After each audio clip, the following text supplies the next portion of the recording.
નમસ્કાર દર્શક મિત્રો, એસડી ન્યૂઝ ગુજરાતી ચેનલ પર આપનું સ્વાગત છે અને હું આપની સાથે વૈશાલી પોબારુ કરીશું નજર આજના સમાચાર પર। અંકલેશ્વરથી ભરૂચને જોડતા જૂના નેશનલ હાઈવે નંબર 8 પર માર્ગના સમારકામની ચાલી રહેલી કામગીરીના પગલે મોટા પ્રમાણમાં ધૂળ ઉડતા વાહન ચાલકો પારાવાર મુશ્કેલીનો સામનો કરી રહ્યા છે, ત્યારે પાણીનો છંટકાવ કરવામાં આવે તેવી માંગ કરી રહ્યા છે। અંકલેશ્વરથી ભરૂચને જોડતા જૂના નેશનલ હાઈવે નંબર 8 પર હાલમાં ભૂતમામાની ડેરીથી લઈને વાલા ચોકડી સુધી 6 કિલોમીટરના રસ્તાનું ડામરથી કાર્પેરેટિંગની કામગીરી ચાલી રહી છે। અંકલેશ્વરથી ભરૂચ તરફ જતા લેનમાં કામગીરી શરૂ કરવામાં આવી છે। 2 લેનના રસ્તાની 1 લેન બંધ કરી અત્યારે કામગીરી કરવામાં આવી રહી છે।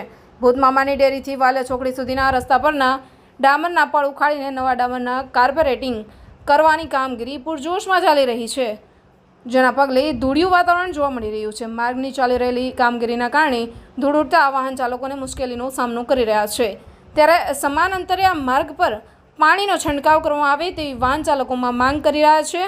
ચોમાસામાં પહેલાં આ 6 કિલોમીટરનો રસ્તો બનીને તૈયાર થઈ જશે તેવું માર્ગ અને મકાન વિભાગે આયોજન કર્યું છે। Reporter Jayesh Prajapati, SD news Gujarati, Ankleshwar.